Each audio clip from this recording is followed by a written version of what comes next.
twin brother Fred into their home on Letson Lane in Westmont Rose. The Ubrick family packed up to try more fertile land a couple miles east on Zuber Road, right behind Grandpa Ubrick's farm.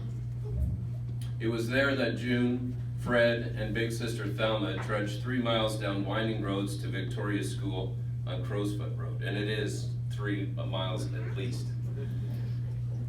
June not so fondly remembers being assigned the chore of bringing water up to the house from the not so nearby creek which ran down the side of the property.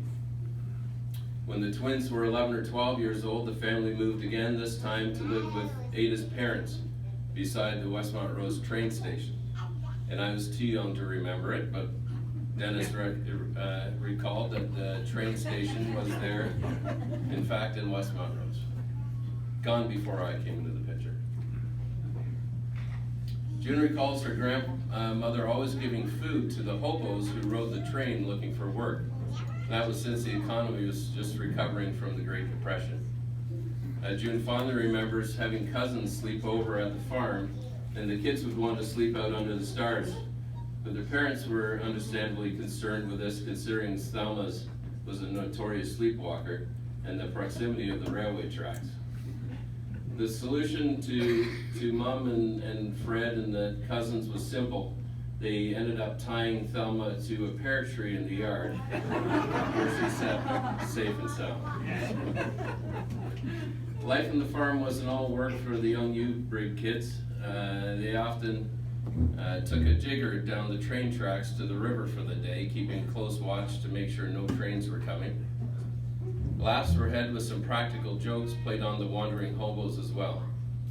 The kids would string wire around the gate post leading to the house, and after these people finished their meal that their mother Martha provided, the kids would laugh as the hobos tripped over the wire they strung up as people returned to the train station.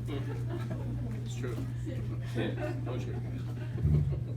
Mom enjoyed bareback riding on their small horse Daisy down to get the mail at the post office.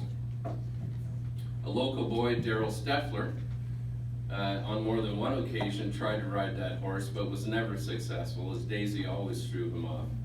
Mom said that horse sure didn't like that boy. As Mom has maybe until recently called it the new highway, which was built and it cut through the Devitt farm, and it rerouted traffic, Highway 86 traffic, from what is now Hill Street and through the covered bridge, because that path was the old highway. Ada and Robert struck out on their own again, and they gave up farm life at that time. They settled in to raise their teenagers on Bridge Street in Westmont Rose, just beside the post office, which is no longer there. June and Fred attended EDSS, Elmira District Secondary School. June found summer work at Burns Meats in Kitchener, where she was assigned the job of peeling cow tongues. Slimy, warm, disgusting cow tongues. To add to her misery, on one particularly hot summer day, June returned home and found the family dog suffering from heat stroke. June thought that dumping a pail of cold water on the overheated dog would be the right thing to do. Big mistake. The dog died from the shock. Things turned around though for June when World War II ended. The young men were returning home from overseas, and the young Private Roy Highbine caught her eye.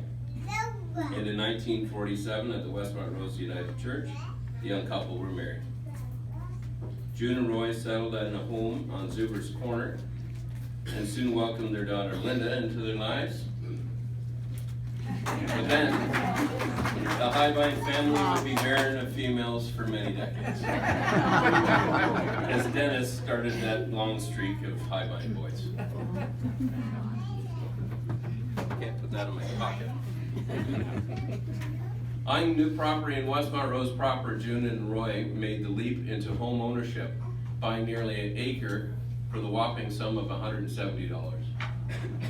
The growing family relocated to a home beside the old blacksmith shop in the village, and the tenants of that home now are here. Betty and Dave Hyde. While in that home, where Betty and Dave live now, Daryl was born. And Daryl was just a couple of months old when the big moving day arrived. Roy had finished construction on the new place, which has remained home for Mom since 1957. The family continued to grow. Brothers John and myself both entered the picture, and the Highbind family was complete. June entered the working world after taking time off to raise the children, landing a job at Metzger's Egg Grading in O'Mara.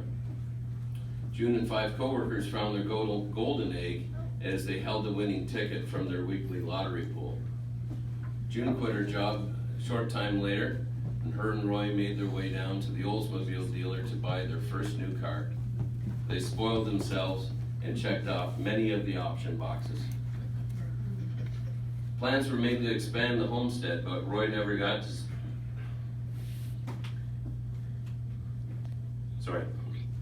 to see the completion of the addition to the small bungalow.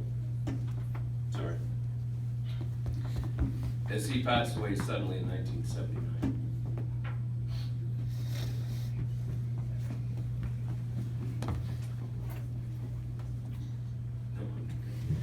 With the love and support of the siblings, June's brother and sister, and close friends, the family persevered.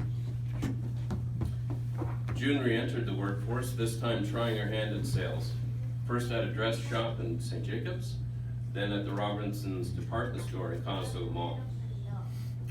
June enjoyed the role of salesperson, especially the social aspect, as she enjoyed meeting new people. June later applied her skills as salesperson at O'Mara Stoveworks, where she flourished, often outselling meals to co-workers and providing technical and service advice. As fate would have it, June and Don Christian, both widowed, were reunited at their children's home in North Carolina, where they were married in 1997. June continued working, although now only part-time, and she followed her favorite manager, Woody Dumart, up to his new store in Fergus, where she then happily retired at the young age of 69. June and Don enjoyed taking vacations, but always made time to help their family with whatever was needed. From child care to home renovations, they did it all. June's boundless energy, perseverance, and unconditional love has shaped her family to what we are today. She's captain of the Highbind team, the source of inspiration for all who know her. Perhaps that is what living through the Great Depression, World War II, hauling water, walking 3 miles to school, peeling cow tongues, and playing jokes on hobos will do to a person. Thank you.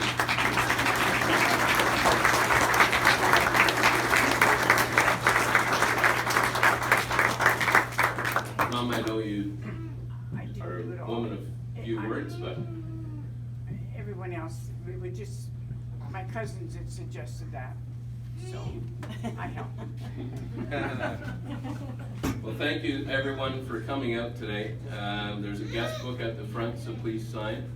I'd like to take some more pictures as well. Mom, do you have any few words? Yeah, I'll Come on over here. this microphone.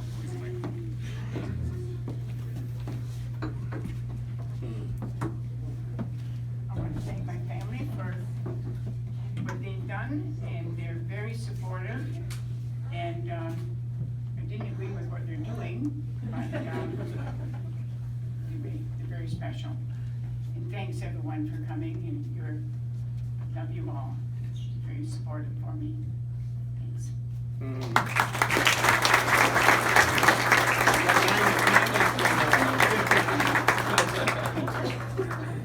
Joe's got the fire extinguishers. Stand by. And we do have a candle. Come on, you gotta come up, blow the candle.